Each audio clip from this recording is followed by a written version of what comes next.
a new car or a new home, etc. While 30% of Americans last March in 2020 did anticipate the need to draw from their savings as a result of the pandemic, only 20% reported that they actually dipped into those savings when they were asked again in March of 2021. Now, I talked with Jamie Gayton with PenFed about that and saying, what brought this about? And he said it was really a number of things. First, the resilience of Americans, and number two, the federal government stepped up with all the stimulus payments, and also the credit unions and financial institutions really made an effort to work with people and not just say, hey, you owe this money, pay up. They actually worked with them to structure payments, structure settlements, things like that. So it was really a three-legged stool that has kind of brought this about. Interesting stuff. Now let's move on and talk about marijuana. Yes, it is now legal recreationally in a number of states. My state is included. Washington, Colorado, California, New York just recently legalized it. There are a number of other states that are considering that. And there is something that I did not know about called the Annual Marijuana Business Fact Book. They've done it for 9 years, and in the latest edition that came out this month, meaning April, and they are predicting that the retail market in America for marijuana in 2025, meaning 4 years from now, will be worth more than $45 billion. And that is more than double what it is now. And that compares with a forecast of between $22 and $26.5 billion for this year. And it also forecasts that the cannabis industry nationwide will offer more than 400,000 full-time jobs this year, and that the new adult use market in New York State should alone reach sales of $2.5 billion by its fifth year. Now, we talked about all this and where the marijuana industry is headed with Chris Walsh, who is CEO of the publisher of the fact book, MJ Biz, and we caught up with him recently and talked about the marijuana industry. Hello, Chris Walsh. Where are you? I'm in the Denver area. Okay, nice to have you on board here. So, the new Annual Marijuana Business Fact Book is out. I did not know there was such a thing, but it comes with some interesting numbers in there. $45 billion by 2025 for the marijuana industry. That's an interesting number. How did you come up at that with that figure? Well, we've been doing market research on this industry for about a decade, so it's a very complex process to come up with estimates and numbers in this industry, but we've been honing it over a long period of time. So it takes into account, the previous growth trajectory. We go through on a state-by-state basis and really analyze each state, where it's been, where we think it's going, and we have a lot of benchmarks that we can use to come up with ranges for where we think sales are going to go in the future. And then we also we take into account bigger forces at play, states that could legalize, potential federal change.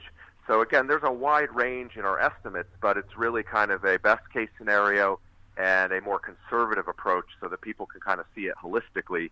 And that's how we approached kind of coming up with our estimates. How do you see the marijuana industry growing over the next 4 years, and where do you see it in 2025 compared to where it is today?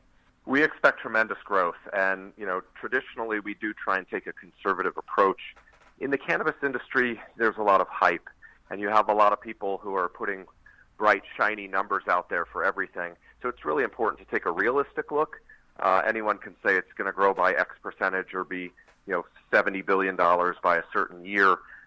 So when we look at it, we're really seeing and expecting massive growth in the years to come. Excuse me.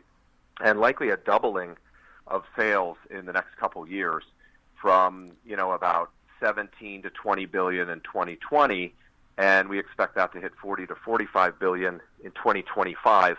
I mean, just in the last couple months, you had several new states legalize recreational marijuana, including New York, which is a massive market that could generate $2 billion in sales in a couple years once the program and the industry is fully up and running. So, the train is out of the station, and it's gaining steam and momentum every day. Does that mean that New York is kind of the first big domino to, pardon me putting it this way, but the first big domino to fall? If New York goes, will New Jersey, then Texas, then your big states. How many states do you realistically see marijuana being legalized in by 2025? You can expect at least a couple more. New York was a big development for several reasons. Obviously, it has a huge population, so that's positive news for the industry. But just as importantly, and maybe more importantly, is that it's the financial capital of the world. So when you have an operating, legitimate, state-overseen recreational cannabis industry in the backyard of Wall Street, of hedge funds, of major investment banks, this is going to put this increasingly on their radar. And as we know, money fuels a lot of things in this country, including change with laws. So I really expect that New York is significant for those reasons, and that as this rolls out, you're going to see increased support, you're going to see increased pressure from financial institutions that want to get involved and that see the opportunity and that feel that they're prevented from doing so right now because of federal laws. And then another effect will be a domino in that region and possibly elsewhere. Mm-hmm. I mean, we've had a lot of big dominoes fall over the years in this industry. When you look at all the pivotal points, California, Colorado, and Washington being the first to legalize recreational, there's a lot of substantial developments. And I think New York is going to rank up there with, hey, this was a very important move for this movement. And I'm really hopeful that we'll see, further acceleration of recreational legalization in that region and surrounding New York in particular. What's the next big domino to fall, if you will? What do you expect next that's going to be transformative for the industry? At this point, it's really going to be some type of federal change. And so, as we all know, marijuana is still illegal in the eyes of the federal government, even though you have 38 states that have legalized medical cannabis, and you've got 18 now that have legalized recreational.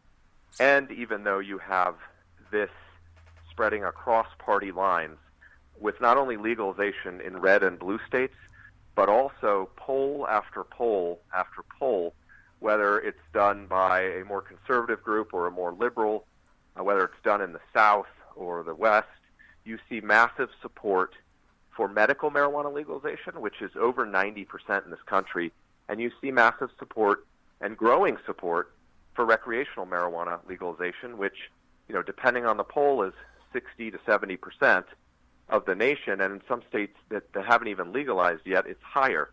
So, all these forces are combining, and we're hoping that with a Democratic-controlled, House, Senate, and presidency, that we have this window of another, year and a half here to get some federal change pushed through. So what does that mean? I don't think we're going to see some overnight move to legalize marijuana across the country or immediately allow every state to do so with the federal government's blessing. I think what we're going to see is some other change that gets us a big step of the way there. So particularly with banking. I was just going to say that. I'm really hopeful there's some movement in Washington now to pass banking legislation that would open the door for banks to serve the industry, and that's a major issue in the industry right now. And so if we get some kind of change that involves banking and loosens those federal regulations, it is going to open the door and in some cases blow the door off the industry and open up new opportunities and fuel more investment dollars and lead to increased profitability of the companies in the industry. Mm-hmm. In this fact book, you've been doing it for 9 years now. How much change have you seen, from what from 9 years ago when this first fact book came out to today?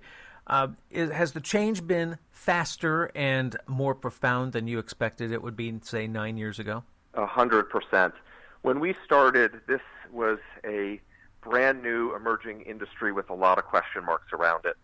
So we weren't even sure if it was going to be around in a couple years because the federal government was cracking down in California and largely out west on kind of the pioneering companies that built this industry, and there was really no clarity on how they should proceed, and if the government was going to, come knocking on the door or send in agents, and some of that happened. And so we didn't know what was going to happen. And honestly, I was very doubtful that any type of recreational marijuana would pass and an actual industry would develop around it. I thought that was far out. And so we were really surprised when, Colorado and Washington not only passed that, but then had the support of their state to move forward with a real industry. And that was a very pivotal part of the history of this industry. And so I've been floored by the growth, by the acceptance of cannabis around the country. When we first started, it was kind of like, a little nervous about telling people what we did. And we're business people who started this. Mm-hmm. And so, I had a journalism background, and I have an MBA, and the two founders came from banking and marketing. We weren't a bunch of cannabis people, that just decided to start a company. And so there were professional risks back then, and there were legal risks for people actually touching the plant. So just the fundamental change in less than a decade in how this country views marijuana, and in how states just every year, a handful of states, it started with medical, and then it expanded out into red states, and then now you have recreational, and more states are realizing that this industry creates jobs, it creates business opportunities, it helps people, and there's a lot of benefits to it, and that the sky doesn't fall. I mean, we've clearly seen that. We have a lot of case studies on this now. So all of this combined really has shocked me over the years. And lastly, I'll just say the other big development is that this isn't just the U.S. This has expanded globally. So you have several dozen countries that have legalized medical cannabis at the federal level. They're actually more advanced than we are, because in that sense, with their leaders embracing this, and they're seeing that, especially on the medical side, again, this helps people. And so that shedding of the stigma and this becoming a global wave in a very short period of time has been astonishing. I know I've got to let you go here. I'm coming up on time here, but where do people find out more and get this? Is this marijuana fact book? Is this available for sale? I take it. Where do people get it? Yeah, this is a comprehensive annual research report we do on the industry every year, and you can go to mjbizdaily.com and see our fact book. And then, I talk about all these issues on a podcast we just launched called Seed to CEO. It's available wherever you get podcasts. And we really dive in for especially newer business people, entrepreneurs, professionals that are looking at this industry and trying to get in. And we examine the ways you can do that successfully on that podcast. So mjbizdaily.com, the Seed to CEO podcast, and you can check out our fact book as well. There we go. Chris Walsh, the CEO of MJ Biz. I thank you for a few minutes out. I know I have to let you go, but best to you in Colorado, and thanks for stopping by here. Thanks for having me on. Appreciate it. Take care. We caught up with Chris Walsh in Colorado. If you want to know more, you can go to mjbiz.com. That's B-I-Z, mjbiz.com. And that will do it for the 50th edition, yes, number 50 of Conversation Collage, produced Thursday, April 29th, 2021. I thank you for listening, and a reminder of our Facebook and Instagram pages. You can find those at Conversation Collage Podcast. Ken Johannesson here. Thank you again for listening, and be sure and catch the next edition of Conversation Collage. And be good to yourself.